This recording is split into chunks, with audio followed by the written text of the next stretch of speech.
there could be shortages or something, and you do come down into that situation where you can't get to a store, but you got some like snakes that are just frozen out there that have stopped moving because they're reptiles, or you get the iguanas, free meat for you. And I would encourage you to try it in our day and age right now to see what you could possibly wild forage, because a lot of people won't touch that. But the iguana, seriously, seriously good meat. But this is what I thought was interesting. Look at this all the way down right next to Guatemala, a severe cold front. That's what they're calling it. It's probably going to get like 40 degrees for them, but that's a big deal.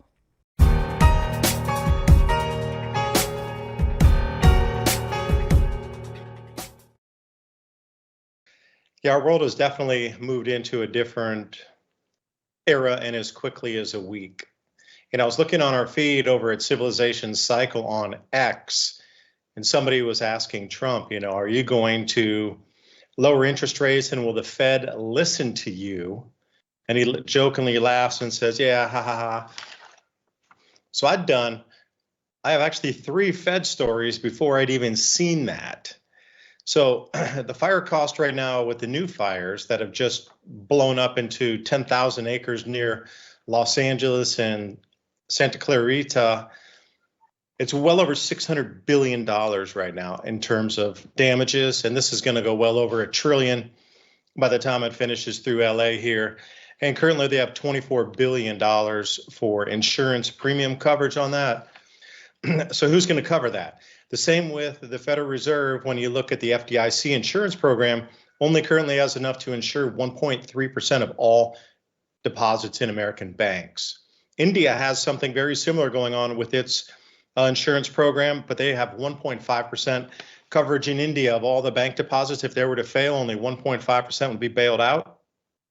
And then I was trying to use the RTP function, which is a payment system. I couldn't use Zelle. I needed to pay somebody in Hong Kong, and they had a branch in the United States of HSBC. So HSBC, you cannot use Zelle, you cannot use Venmo, you cannot use pay to person. They use what's called RTP. So I called my bank and I was like, hey, I need to activate the RTP function. And they're like, we don't know what that is. And I said, well, it's the FedNow account wallet. What's so strange talking about the Treasury, the FedNow account wallet's active around the rest of the world, but it's not active in the United States yet, which makes me scratch my head. Okay, that's open and active in Hong Kong to receive deposits, but why can't we use it in the United States ourselves? So there's a lot of things going on, and this gray white rain has returned with the massive blizzards across Texas and Louisiana. There's more snow in Louisiana right now than New York and Alaska. If you can believe that, over the last 10 days, there's been more snow in Louisiana and near Baton Rouge, and these sort of Bourbon Street areas have more snow than Alaska got in the last 10 days, and more than New York. So, you're looking at Florida Panhandle blizzards. Everywhere you look, the apple cart's being upset. And this great white rain that has returned after 130 years to the Southeast U.S., we're starting to see the changes, and the excuses they gave us for global warming just aren't going to fit this. Blizzards in Florida, blizzards in, places in southern Louisiana there, New Orleans with a blizzard warning. That doesn't make sense to what we were told. And Ransom, I see you zooming in on a map there. A cutting-edge 2024 study shows collagen can have drastically positive effects on skin health. This study found that women who take a daily collagen drink see a noticeable reduction in wrinkles and firmer, more hydrated skin. But it's important not to use just any random collagen. Make sure you use a collagen that's backed by real science.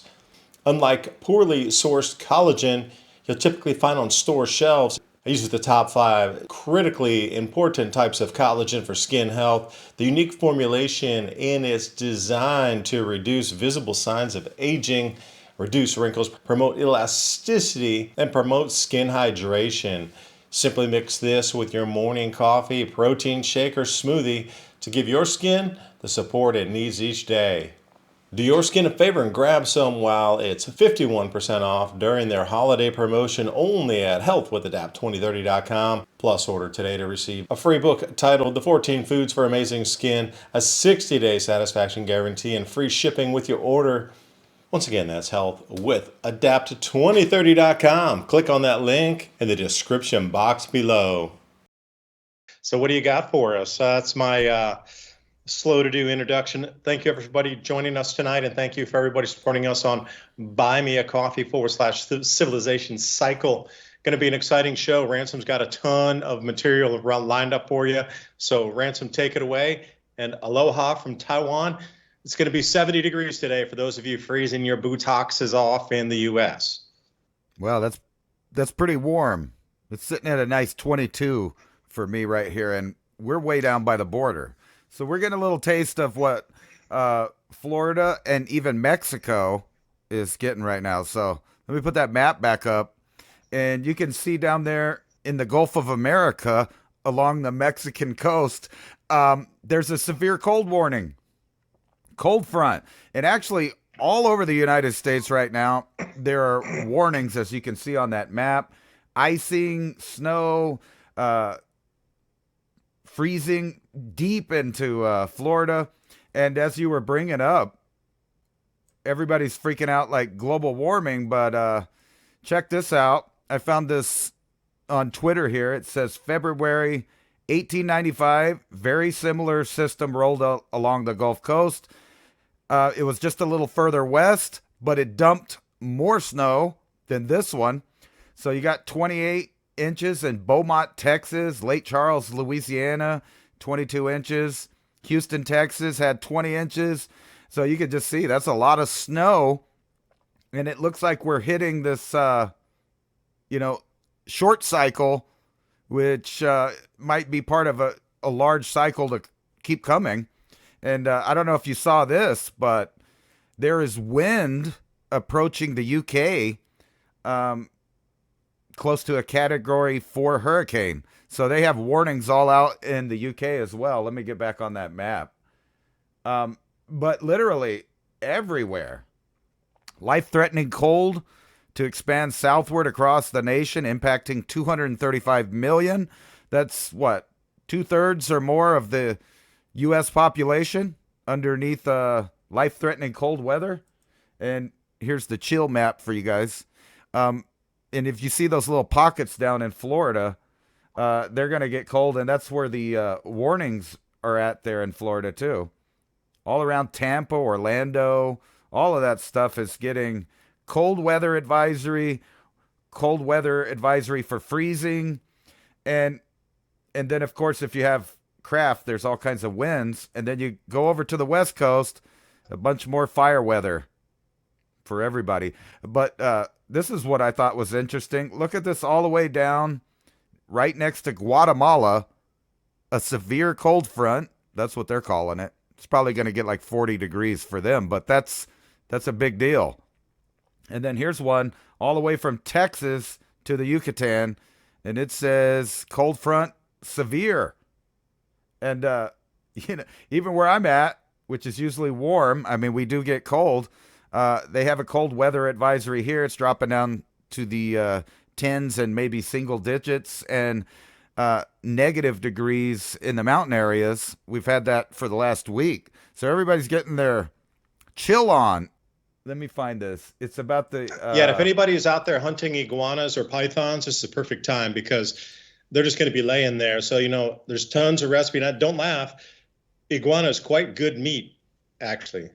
So the pythons as well, too, if there's a certain way to prepare certain types of snake meat. So if you're down in Florida or in some of these areas where you get a lot of reptiles and sort of things, it's kind of going to be a nice meat foraging type of environment here of a lot of creatures that are very difficult to run. I mean, you got to use 22s to hunt the iguanas. They're tied up in the trees. They're fast. They're down near the water. They take off. But there's a couple of channels I've watched through the years here. Deer Meat for Dinner is one of them, guy down in Florida. But they were down getting a bunch of iguana, real big ones, like super, 4-3 foot long ones, and doing all kind of recipes and things with it. But there's definitely meat source. So, if you're thinking that there could be shortages or something, and you do come down into that situation where you can't get to a store, but you got some like snakes that are just frozen out there that have stopped moving because they're reptiles, or you get the iguanas, free meat for you. And I would encourage you to try it in our day and age right now to see what you could possibly wild forage, because a lot of people won't touch that. But the iguana, seriously, seriously good meat. So please give it a try. If you find any iguanas falling out of the trees, just, get them on the barbie and then you're good to go. Not to mention those big anacondas and pythons that are invasive species. So as a matter of fact, You're not going to get in trouble for eating those. And think about that. One of those snakes would fill up a freezer full of meat. So, if you're not on the, picky eating end of things, that's a lot of free meat. If you can wrangle that thing. Be careful. They are strong. But in this cold weather, not so much. They're just kind of like a big roast waiting for you to grab it. Ransom, if I could interject there, they do pay you by the foot for the snakes, those invasive Burmese pythons. Right. You can get a permit from the state of Florida. Anybody can. Me and Ransom can get it. And even if you're just driving down the road just one random day and you have a permit and you get it, so you get a 12-foot long python, they pay you by the foot. Whatever you are, even if you're just a single person who gets just one snake a year, they will still pay you by the foot to try to remove those, because the amount of habitat destruction and just absolute devastation in the ecosystem from these pests. This is a great time to try to, nature's giving us maybe a foothold or a foot through the door there to try to remove some of these pests that are otherwise unremovable. But maybe this cold's going to be a blessing. Maybe it will, because those Burmese pythons absolutely need to be removed. One female can drop, 30 eggs in a clutch. And they all hatch out and whoosh, there they all go. Got 30 more big, huge pythons that need to be eating. And there's millions of them down there. They're uncontrollable. So paid by the foot. If you're looking for a new job, move to Florida and wrangle up some pythons. That's a pretty good deal to get paid and get free meat. Everything's about to change. And I just wanted to say one thing about these freezes and fires. I know they're devastating to humans, but as far as nature goes, this is weeding out the weak animals, which leaves only the strong animals to survive. And there will be an explosion on the next cycle of better, healthier animals, because all of the sickly animals. And think about this. You're probably going to get to enjoy a spring without so many bugs this year. All through the South, I'm not a fan of the bugs, but this always reduces their numbers a lot. So if you're out there cleaning up your properties, getting rid of brush and piles of wood right after this freeze, you'll get rid of most of the eggs from everything to parasites to the things that attack your gardens. So, those, what do they call them? Squash bugs. They always hide in debris, and that's where they come out. So if you clean up that debris this year after a great freeze or a great fire, you're not going to have bugs. And that's actually a good thing for preparing food this coming spring. But I have a feeling that the cold may last a little bit into the spring this year. You never know. We might get a heat wave in response. But things are shaking up from weather to everything that in civilization. We're truly upon a civilization cycle.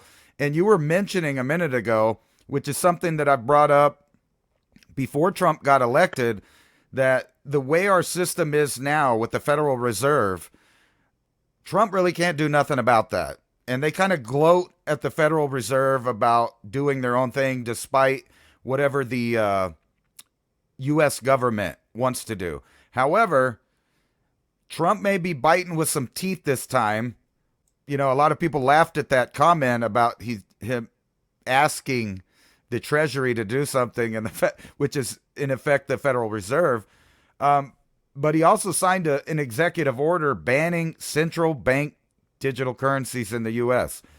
And not only that, I don't know if you saw him talking about Spain the other day, but he was pretty much kind of threatening BRICS nations that they would do better to stay with the U.S.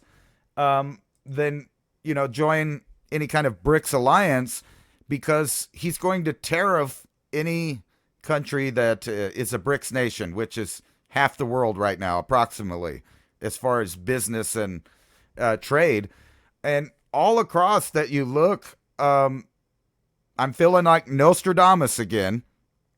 So he has signed an executive order to go after the cartels as terrorist organizations. And I've been watching different politicians from both ends of the aisle using the same term, which is usually predictive programming, that they are going to wipe the cartels off the face of the earth. And people are asking, well, what does Mexico have to say about that? And somebody was joking. I saw one of the guys joking about what are they going to do about it? They can't even provide clean drinking water to their population in the second decade of the 21st century. So they're not really going to do much. And when you hear the politicians, when they respond to like, what if Mexico doesn't like that? They're all pretty much saying the same thing, that the U.S. doesn't care. We're going after them. And that is a prediction I made, that we would have combat operations along the southern border over here in the Western Hemisphere. And not only that, it brings up new problems. It may be good in the long term, as far as how many people are dying in the U.S. They get poisoned by things that may or may not come across the border. But this is actually going to hurt China as well. As you know, a lot of the products are coming from there that are being transported across the border here. So I even heard one guy there, when he was signing executive orders, asked if it was likely we would be sending special forces into Mexico. And Trump responded, you never know. It's possible. Because, you know, he's one of those guys that in the past has said, why would I tell you what we're going to do?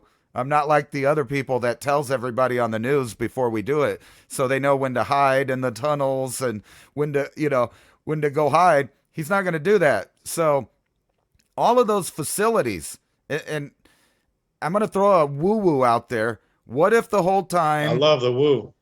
Biden and Trump are on the total same page? Biden set up certain circumstances for Trump to fix. And one of those is, you remember a while back, I showed an article on one of our shows about how Biden was investing into these AI data centers to collect massive amounts of information. And now Trump is now saying we are going to be the capital of AI and cryptocurrency of the world. And guess what? He's going to be doing the same thing with the same program, which is setting up these giant data centers on federal land using the water off the federal land. And, you know, a lot of people were talking about how they couldn't get water on those fires out in California. It's because it's all been diverted, used for other things. That not really the data centers. I'm not saying that. But the fact that all of the reservoirs were full and they didn't have the ability to use them, they weren't ready. It seems like, I'm not going to say a setup, but at least a massive amount of incompetence is now ready to be fixed. So we're going to have, like Trump said, a small golden age of transformation. How that'll work out in a decade, I don't know, because you have to remember, similar actions happened when we went into the Middle East, and necessarily and inevitably, we're going to have blowback and collateral damage, which is what causes that blowback. And this is going to throw a lot of chaos in the food industry. So everybody's about to redo their contracts. It's all up for grabs right now. How it lays out, I don't know. You know, you have to say that he is doing a lot of promises that he said he was going to do. He went right into signing executive orders for that. So you kind of have to wait a little while, so to speak, for the empire to strike back, right? I don't think that they can fix it all by themselves, because there's too many working parts, and a lot of that is weather related. And there's a lot of egg on the faces of the global warming right now. And even the social media people are pulling back on the censorship of the alternative ideas and data because they have no choice. When you're seeing Florida and New Orleans having blizzards, it's kind of hard to convince people that the planet is burning up. The only people hot right now are in Australia. Yeah, and that Illuminati term, the golden age, there's no such thing as a small golden age. It's an age, the age of ages. Come through, it could be the age of Aquarius, the age of Sagittarius, the age of Taurus, the age of Leo, when the Sphinx was created 10,000 years ago. So the golden age, ages are quite long. They're 2,000 years. So for 1,000 years, or the golden age, for whatever they want to term it this time, for 2,000 years, it is what it is. Nothing small comes this way. But if I could, swing back to what you were talking about, that article, no central bank digital currencies here for the United States. Okay, what's the other option then? They're going to have to use an existing protocol. And Bitcoin. They're probably going to have to derivatize. As we've seen, I was watching Catherine Austin Fitts the other day, and they were reading the prospectus from BlackRock's Bitcoin ETF. And it was in the wording, they were laughing, and they couldn't stop laughing as they were trying to, well, it's going to try to mimic the price of Bitcoin. They're going to try to realize the price. They're trying to stabilize. They're trying to mimic. They're trying to. So when you look at it, it's really a derivative contract. So they can spin money out of nothing based on that. But at the same time, if they're going to use RippleNet or XRP, Stellar Lumens, that's already a pre-existing protocol that was slated, at least in a lot of documents I had read from the Banks for International Settlements, the SELA project. It dovetailed all of the individual projects that were out in there and kind of wrapped them into one. So if you're looking at mBridge, which was Saudi Arabia, China, I think it was United Arab Emirates, Egypt, and there was another country in there. So they were running as an autonomous, like one unit. Okay, that would have been, those 6 or 7 would have been encapsulated, and that was one of those that would have been captured into the whole blockchain protocol for the Bank for International Settlements, moving out on the different layers that they were going to use. And they never said which distributed ledger they were going to use, but there's really only one. There's only one, Ripple. That's it. It's always ever been.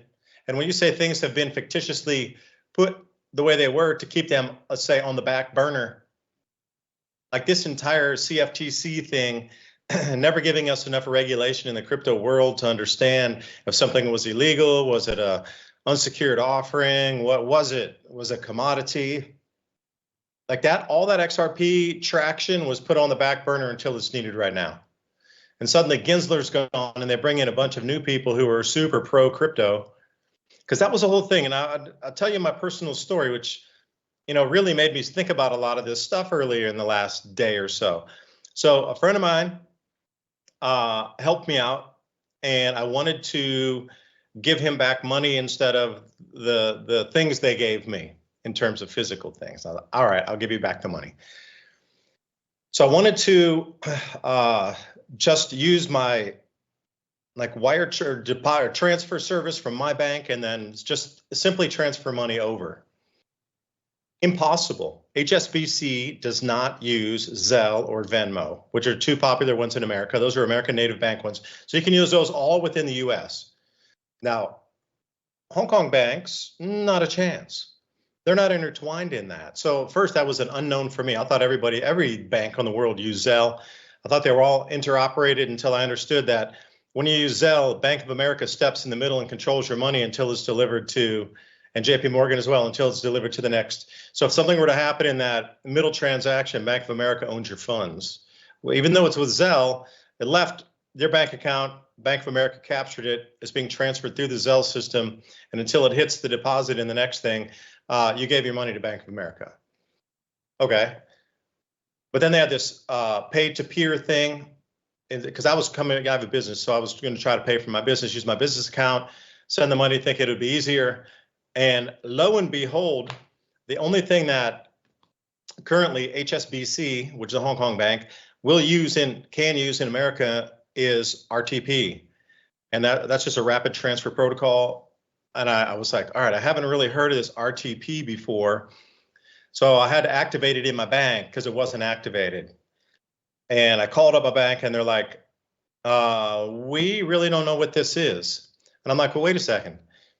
You're on the clearinghouse list for RTP on the website of those that are running this program. How is it not, you don't even know what it is when you're a signatory and a beneficiary and a clearinghouse for this RTP program? How is it that you don't understand what the program is? Like I want to just send some money to somebody that I owed for a loan, for example, you know? I'm like, oh, RTP, we don't know. Okay, let me just put you on hold and I'll get back here.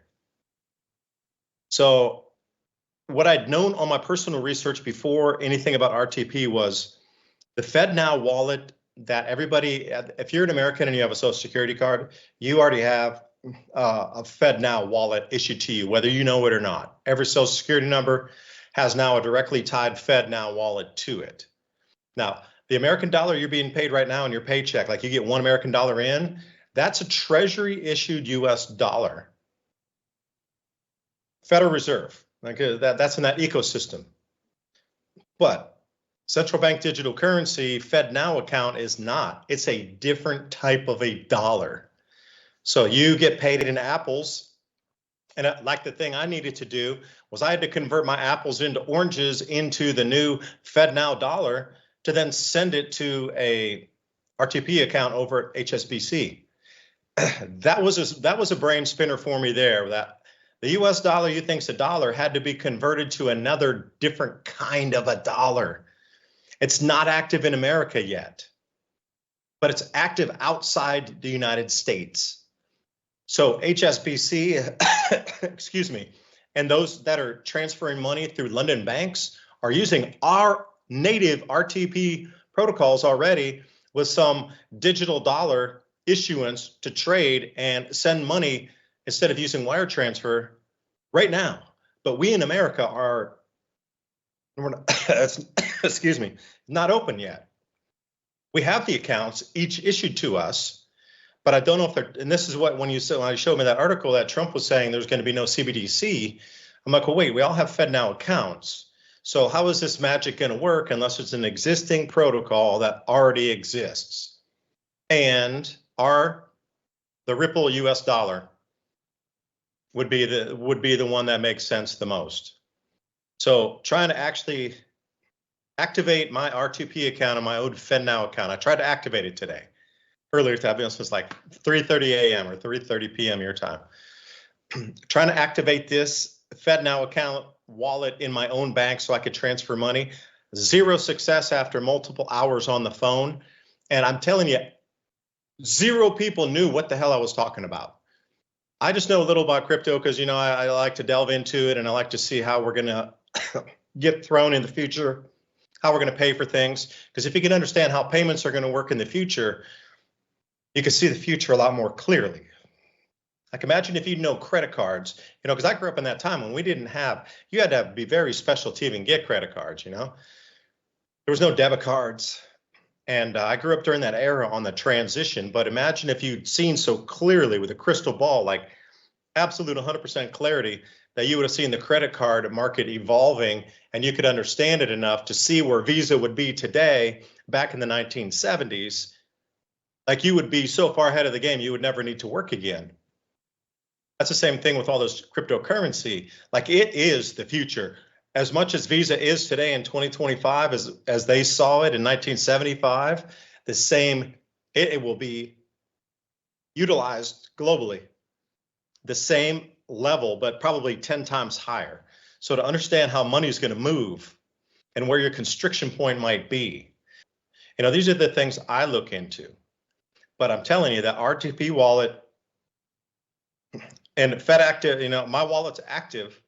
All of our wallets are active, but there's no way to transfer the current US dollar from the Treasury / Fed into this new whatever protocol. I think because once it got transferred, we could find somewhere where it transferred, which type of money or which protocol it flipped into, and then you would know 100% for sure which thing to buy on the crypto market that would be the one the United States government's going to move all of our pre-existing money with into the trillions of dollars. So, and again, this is what I was trying to get at this morning. Activate it for me. Activate it. I want to see what it turns into. I want to see everything. They will not let you do it currently.